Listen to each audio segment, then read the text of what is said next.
Women podcast. For your career and your life, no matter what business you're in. Hello and welcome to a brand new episode of the Northern Power Women podcast. I'm Sam Walker, she is Simone Roche. Every single week we get together and we talk about some of the big stories in business, in life, in career that affects people like you and me, working women and men.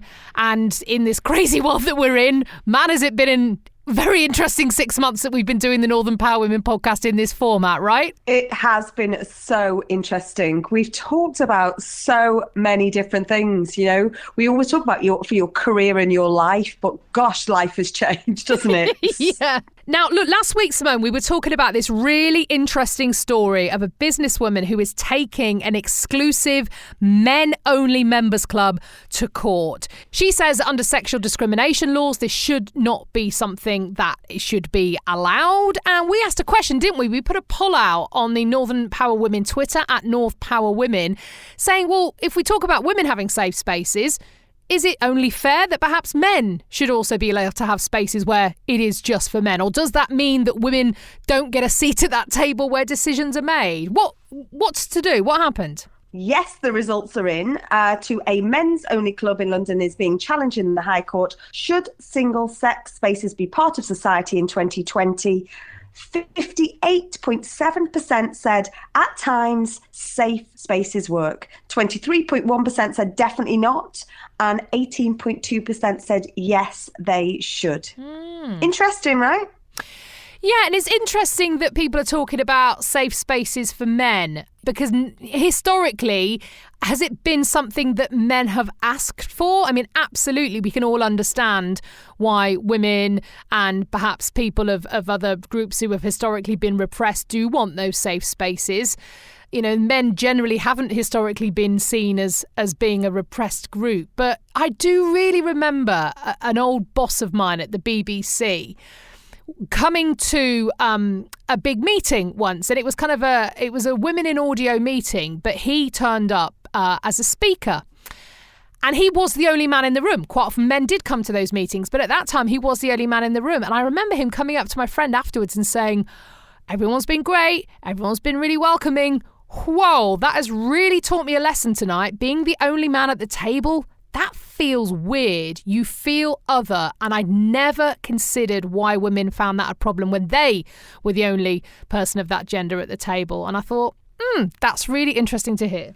And I want to give a bit of a shout out because we've got a bit of conversation going as well, and we've got a real gender split in responses. So we had Men's Shed MCR is one of many men's sheds UK-wide who create safe spaces for men. Why safe spaces for men? Many reasons, not least suicide is the biggest killer of young men in Britain, and I think we talked about that last week. Yeah. And then he went on to said, elected experiences, sports or members clubs, no way. So I thought that was really interesting. So thank you, Axelis, for sharing that with us on Twitter.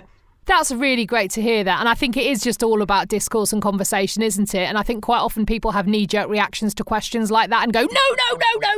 And actually, we're never going to get anywhere unless we actually have open and honest conversations about so many issues that are facing us in society. So that is terrific. Now, I know that you, Simone, you're speaking on a panel this coming Thursday, and it's about skills in a post-COVID world. That's really interesting. Tell me more. Yeah, it's called the She Has No Limits conference. It's a virtual conference.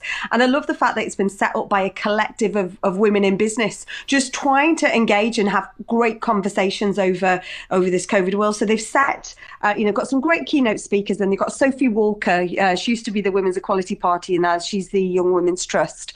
And the panel I've been on is been set around this post-COVID world and the world of work. So we put a poll out. We are a bit poll obsessive. Love a poll. But it is great. I love it. But we asked the question, what do you think will prove to be the most value in a post-pandemic world? And we had soft skills, qualifications, a strong network, and versatility. What do you think came out top? Say them again. Soft skills, qualifications, strong network, and versatility. I'm saying versatility, number one. Versatility all the way, 55.9%. Yeah. Tell me what you think was the lowest.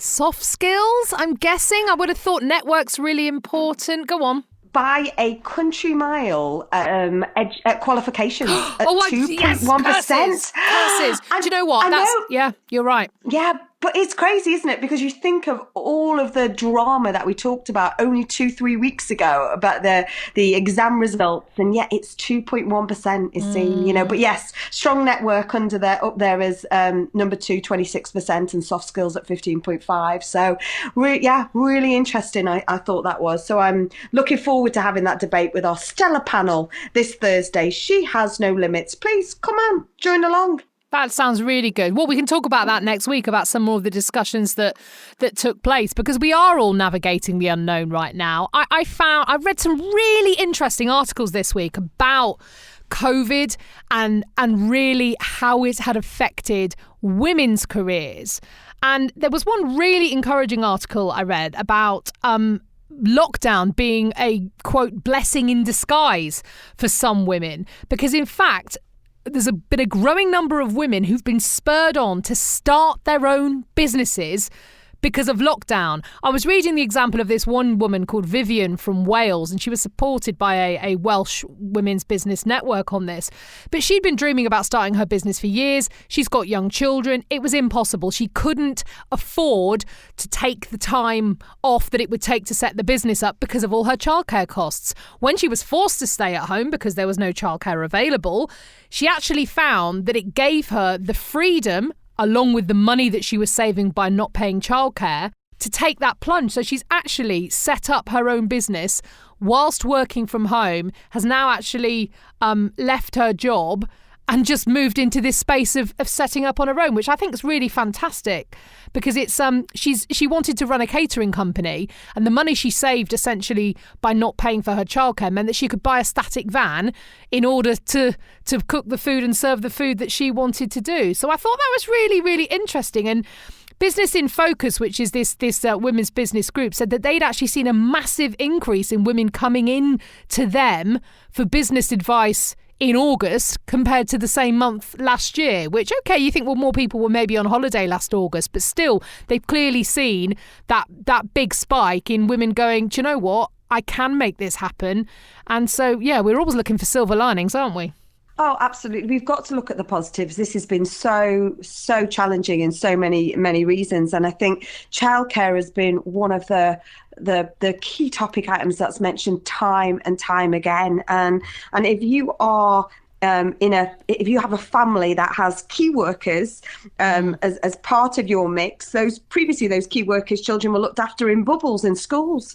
But if that bubble has been sent home from school, how is that even possible now? So I think there's a real challenge. You can see why this spike is happening. You can see why people are going, you know what, I need to rethink how, because I want to work, and childcare is not a privilege. It's an ability we need childcare to be able to allow both parties in the relationship to be able to go out to work, to boost the economy, to look after their families, et cetera, et cetera. So be really great to see the driving, the growing and thriving of these businesses. So yeah, tell us your story. If you've set up a COVID business, or a business over COVID, shall we say, please let us know, because we want to shout about your success and let's high five it. Love to hear those stories. Please do get in touch, because we'll give you a shout out, which means your business will also get mentioned to loads of people. So we really would love to hear from you. podcast@northernpowerwomen.com is where you can send us an email. That'd be ace. Interesting you talk about childcare there, in terms of, it being this necessity for so many people. And, after we've had that nice positive story about how lockdown has really aided some women in their mission to start their own business up, there's also a real challenge that's coming for so many female business workers.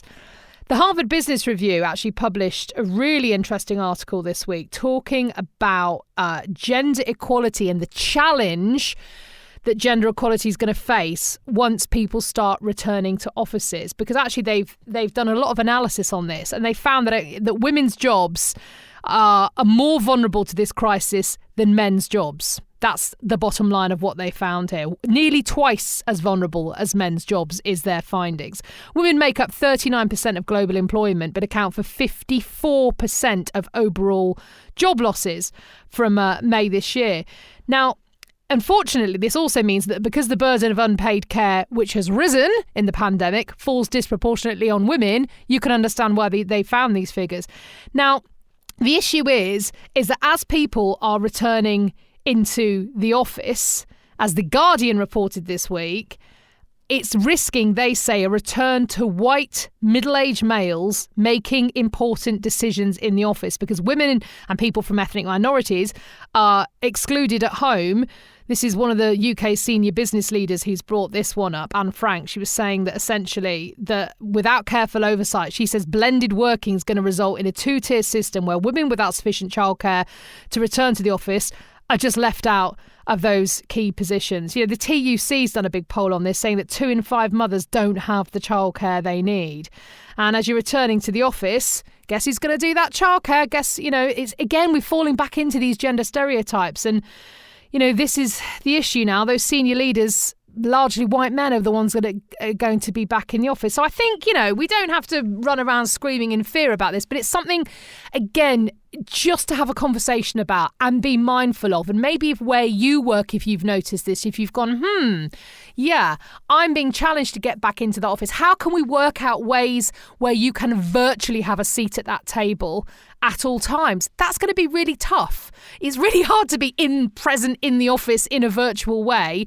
But yeah, all those kind of decisions that are being made, the conversations that are being had in person, how can we make sure that women who have caring responsibilities aren't left out of those? But look at the conversations. Look at what's happened over the last 6 months. Anyway, it proves that virtual working can work. And look at the amount of decisions that have been made over the last 6 months by SMEs, multinational businesses, scaling businesses. It is possible. I mean, don't get me wrong. I've had quite a number of face-to-face meetings last week, which was fantastic. And I forgot what it was like to run between meetings, not to be late for the next one and get your tech set up, or whatever it may be in between. But I think there has to be a way. In fact, it was interesting. We've got a report coming out next week, our Levelling Up report, and we've been talking to Dame Julie Kenny, who is kindly writing our foreword. Amazing. And she's been very much part of these power circles. She said, Simone, what was great for me was how many different people we had on the power circles this time, because they were able to get there, because they had the flexibility to get in, into the virtual room. Yeah. So and that was one of the things that she talked about was, we need to make sure that we still have those virtual meetings, even when we are back in offices as well, because we want to, it's about levelling up people to be part of the discussion, to be at the table, isn't it? Yeah, 100%. It's always going to be a challenge when you've got 50% of people in the room and 50% of people outside the room, though, because even if, say, there's a board meeting or a major decision that's going on, yes, you can zoom into that. But as I said, it's those chit-chats around the table, isn't it? It's those, hey, I've just had an idea moments where that's when it's hard to get back into the loop. But, we're aware of this. We just need to keep making sure that all of these things are constantly, just because we need more on our plate, but, are in our minds to, hey, let's not make sure we fall through the cracks there. No, and you're right. And it's interestingly, I had an experience last week where I don't think would have happened around a table, which felt very much like a shouting down / mansplaining kind of incidents. I'll tell you more offline. But very much, I don't believe that would have happened around a table. I felt like it was a really different experience. And I think there's another sort of side of that. So, right. But yes, I'll catch you up on that. Oh my gosh, okay, I'll get myself a large stiff drink before we do that one. Right, let's get some life lessons going on, please. We're going to hear from an aerospace engineer this week, just saying. Brilliant. I know, we have some amazingly talented humans in our Northern Power Women collective, don't we? We have Krystina Pearson-Rampeearee, who one of this year's Future List, so talented, and I've really enjoyed her honest life lessons this week. Here's Krystina. My name is Krystina Pearson-Rampeearee and I'm a flight systems engineer. What's one piece of advice that has really stuck with you? One piece of advice that's really stuck with me is to network. I didn't do it early on in my career because of my lack of confidence, and I wish that I had. I began networking last year, and now I have a brilliant network of supportive women who I can turn to for advice, and I'm a firm believer in the quote, "We rise by lifting others." When have you faced imposter syndrome, and what did you do about it? I tend to suffer from imposter syndrome when I know attention will be on me. I'm working on becoming more confident and pushing myself to take part in activities that I never thought I could do. And when I succeed, I've proven to myself that I can do this type of activity again. And if I fail, then it'll be a learning experience. I am where I am because of the hard work that I've put in, and that is what I have to remind myself. What would you tell the 25-year-old you about work-life balance? I would say it's possible to have a good work-life balance, but it does take work.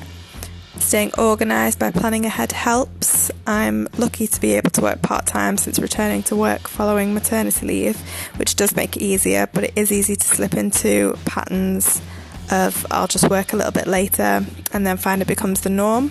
So I have to take stock every now and then and make sure that I keep my priorities in check. And I find that wheel of life and reflection techniques are really helpful for this.